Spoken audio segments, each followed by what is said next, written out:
good morning, PKNI's Daily Show. Happy Tuesday morning. Hope your day's off to a great start. My name is Alan. I'll be your host today, serving as COO Vice, faculty member, and our fitness athlete and monitor management of the older adult divisions. Today, another special guest, same special guest as last Tuesday. We have Ryan here, found lingering around the gym, doing some accessory work, so grabbing him as a mock patient. Today, we're expanding on what we started to talk about last week, which was working with the overhead athlete. That thrower, that gymnast, that CrossFit athlete, that Olympic weightlifter, that recreational weightlifter in the gym kind of doing bodybuilding stuff, or maybe that power lifter doing bench press. What are we talking about? Working on overhead flexion, working on shoulder extension, and working on shoulder internal rotation, knowing how important those ranges of motions and strength are to have a pain-free shoulder, but also for performance, for things like muscle ups and handstand work with our CrossFit athletes and gymnasts, our clean and jerks and snatches with our CrossFitters and Olympic weightlifters, bench press for our power lifters, and then our recreational folks doing overhead stuff, as well as our throwing athletes, looking at addressing all those ranges of motion. Last week we talked about some manual therapy techniques for the acutely painful patient, the patient needs help gaining some range of motion in session, and then today we're going to expand upon that. After maybe we've done some of those manual therapy techniques, or they're further along in their plan of care, how can we address those different ranges of motion with a couple corrective exercises out in the gym? First thing I want to show you though is how to assess what are we looking at, what kind of tests do we want to see for those ranges of motion. So we're going to use Ryan today. We're going to look at prone shoulder flexion. We like prone flexion against gravity. It really brings out any range of motion deficits, any in-range weakness as well into flexion. We were looking at prone shoulder extension for the same reason. Much more functional, especially for somebody lifting stuff over their head or lifting their own body weight overhead, getting up on the rings, getting inverted with handstand stuff. Much more functional than looking at it traditionally in supine as we're used to doing. And then we're going to show you a quick way to screen lat tightness, both in supine on the table, and then quickly, especially with a large group of folks, using a PVC pipe in a wall. So first thing we're going to look at is prone shoulder flexion. So I just want Ryan to make a Y shape with his arm. Can he get it any closer to his ear? Yep. And can he lift any higher? Can he get his elbow in line with his ear? Not really. So what I'm going to do is this tightness, is this weakness? I'm going to ask Ryan to relax. I'm going to bring that arm up in line with his ear. And now Ryan, turn your thumb up. And then can you hold that position? Can he hold that in range? Is it a weakness? Is it a tightness issue? He can hold it. That tells me it's a little bit of in-range weakness and maybe not actually stiffness. You can stay here on the table and grease that out a little bit. I can take Ryan's arm, just relax for me. I can move him to that in-range position. I can have him do holds there. We can do some slow negatives. So Ryan, slowly let your arm down. Slow, slow, slow, slow, slow. We can work some in-range stuff there right on the table. Excuse me. When we go out in the gym, we'll show you how to give some homework to that athlete with some change plate stuff on a bench with bands, as well as on the GHD, but you can start right there on the table with that one. Now let's look at prone shoulder extension. Ryan, I want you to go pinky up, as close to your side as you can, pinky up. Now lift that pinky into the air. Can he reach in-range extension? Does he swim out? How close to the body can he keep his hand? Can you keep that right there? Again, not really tightness, more of an in-range weakness. We saw on his own, he kind of swam out there to a little bit of abduction to clear that shoulder. That's what we don't want to see. We get some anterior translation of the shoulder in that position. Out on the rings, out with a snatch, you can relax. Out with a jerk, anything overhead. When we get that anterior translation of the shoulder, that's when folks start to develop labral issues, biceps tendinopathy, pec tendinopathy. So we don't want to see that anterior translation. So again, we can keep Ryan here. We can move him into that extension position, have him do some isometric holds here. We can do some perturbations. We can work some slow negatives. Slowly let your arm down. Slow, slow, slow, slow, slow. And get some in-range strengthening right here on the table. So that's how to assess for prone flexion and prone extension. Now I'm going to have Ryan flip, lay on your back. So we can look at lat tightness in supine. Can Ryan bring his arm all the way overhead? Just let your arm go as high as it can. Can you go down any further? So a little bit of tightness as well as a little bit of weakness here. We see his elbow bends. He can't quite clear the table. How do we know if that's from the shoulder or from the lats? We can bias the lats. Let me have your arm. Bring your knees up to your chest. Hold them up. Just hold them. And now in this position, if we pre-tension the lats, can he get his arm even less? So now we know some lat tightness is on board. When we pre-tension the lats, he has a really hard time here reaching that in range. We can use those manual therapy techniques we talked about last week to help him get some more flexion. But we know with Ryan, we have some in-range weakness in deflection and extension, as well as some lat tightness on board. So we found a lot to work on. So Ryan's going to sit up for me. Last assessment we'll do. This is not going to give us much more information about Ryan. We already know that his lats are tight, but this is a great way to quickly screen somebody, especially if you don't have a table, or to screen a large group of people.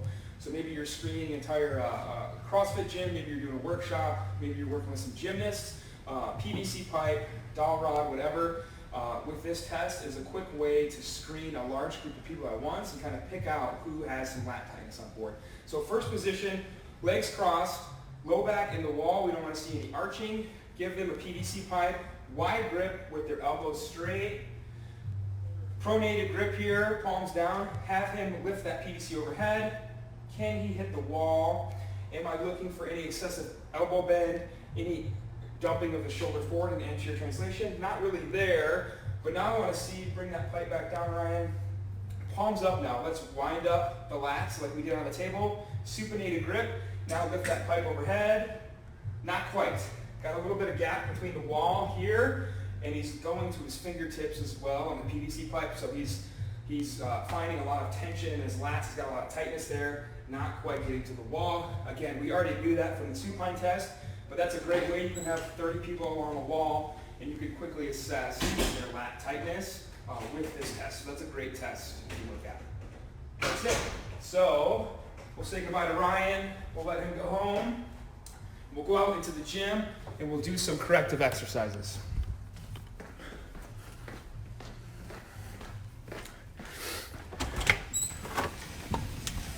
Here we are. I've already warned some folks that if they walked into the frame, they're violating their own HIPAA rights. Rance, you've been warned.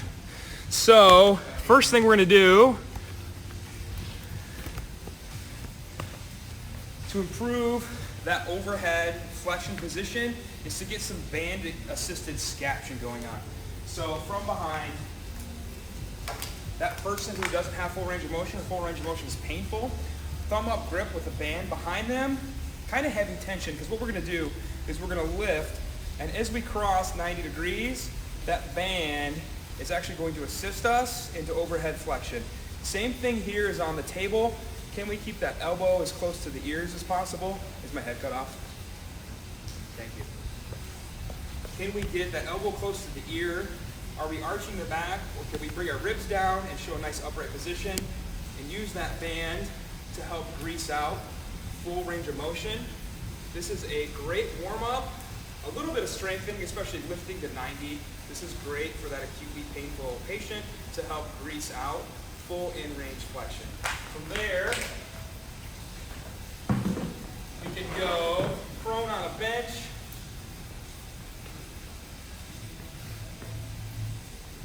Same idea as on the table with the prone flexion test. Can we now go against some weight, prone on a bench?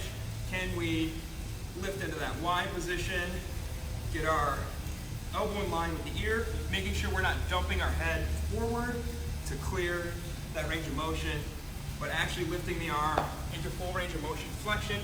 That's a great way to progress that band-assisted scaption.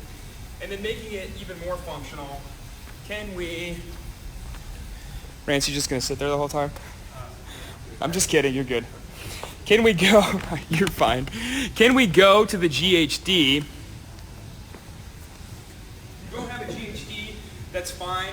You can go prone on a table in the clinic and just hold the athlete's legs. But can we get into a position where we're in full global extension, and then now double or single, can we now demonstrate that overhead position?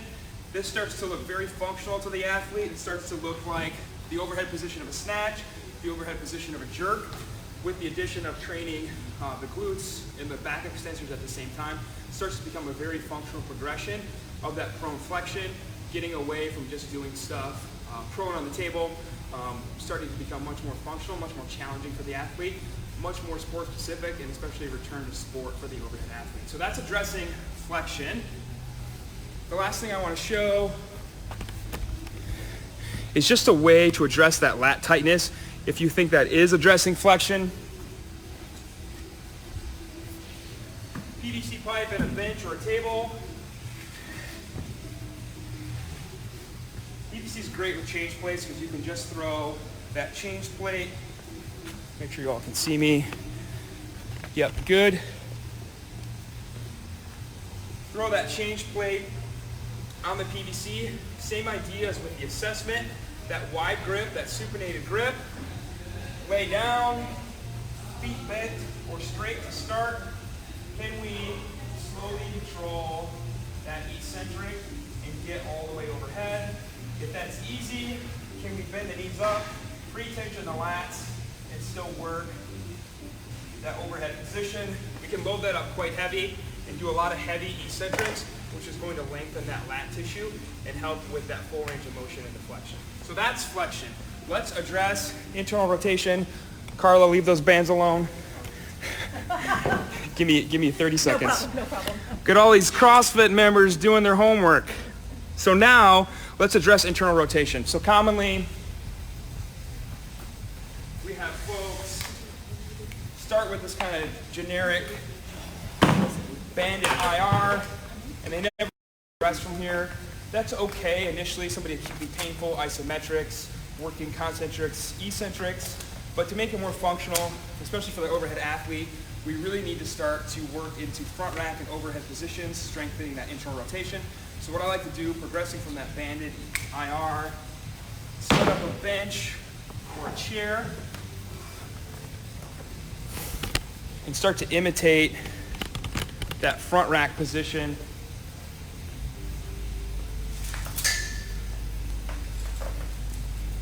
And now, can we do elbow supported internal rotation? Do we have full range of motion there?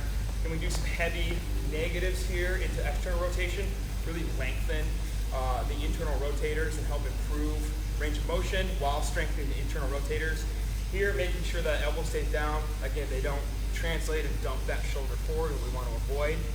If that looks okay, can we remove the bench? Can we raise the bands up?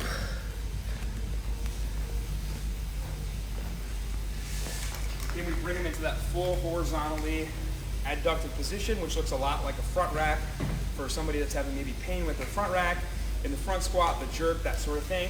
And can we work internal rotation here? Again, full range of motion, maybe working some heavy negatives, really lengthening those internal rotators to help with internal rotation, range of motion, and strength, especially in-range strength for things like the front squat and the jerk. So that's internal rotation. Let's address extension now. Back to the bands. What I like to do to start people with extension, these crossover symmetry bands are like $250 now because Ben Bergeron bought the company, but you can get these from China for like 25 bucks on Amazon, so keep that in mind. Having these around the clinic or gym is really nice. Start people with some scap angels, cross over, pull into shoulder extension. Can they demonstrate a good overhead position under tension? What we don't want to see is that they're out here doing this thing because they're not getting full range of motion. Can they actually pull back into extension, maintain that tension overhead? That's a great way to start people working in range extension, especially keeping under tension. From there, progressing to some prone work. Again, on the bench, much like the test we showed with Ryan.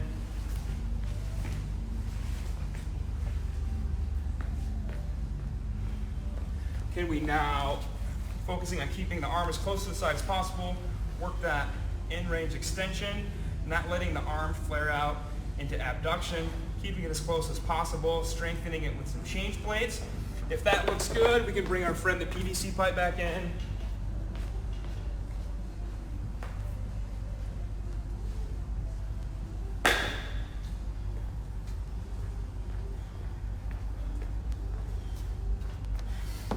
start to work some behind the neck stuff, which is really helpful for range of motion and strengthening. Can we do some behind the neck pressing, nice and controlled? If that looks good, we can increase the load with that, maybe with a training bar, maybe with a PVC pipe with some plates. Thank you, Mitch. From there, working that extension, especially for our gymnasts up on the rings, our CrossFitters doing muscle ups, doing dips, even folks bench pressing, power lifters. We can go over to the rings and do some helpful stuff on the rings. So come with me.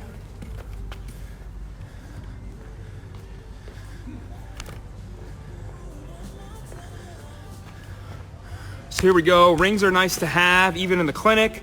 Very versatile.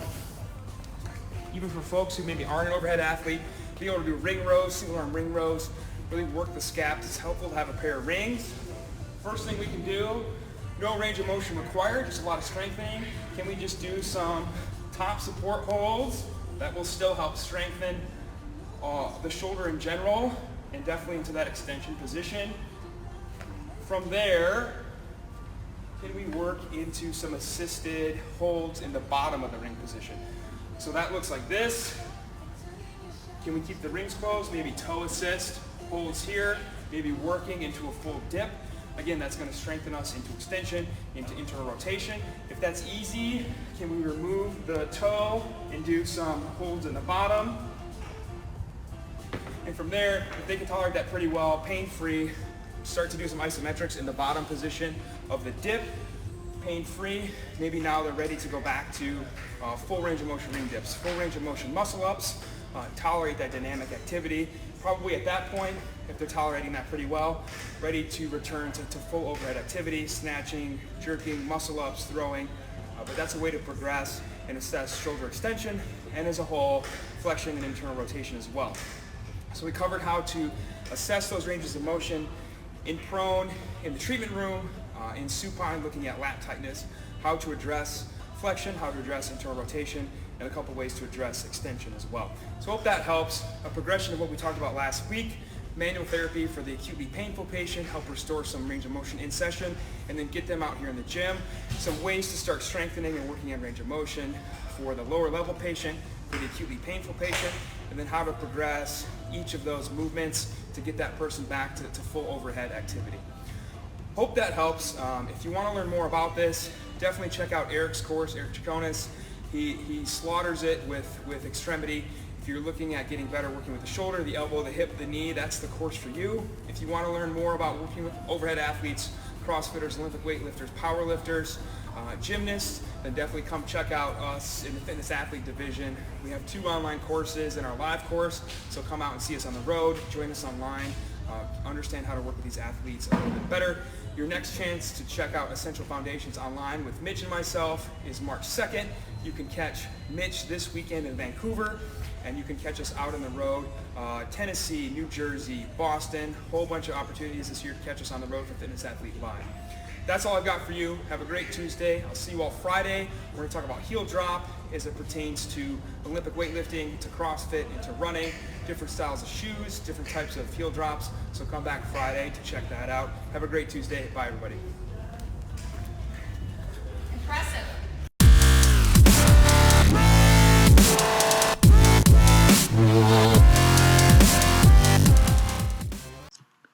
Hey, thanks for tuning in to the PT on Ice Daily Show. If you enjoyed this content, head on over to iTunes and leave us a review. And be sure to check us out on Facebook and Instagram at the Institute of Clinical Excellence. If you're interested in getting plugged into more ICE content on a weekly basis while earning CEUs from home, check out our virtual ICE online mentorship program at ptonice.com.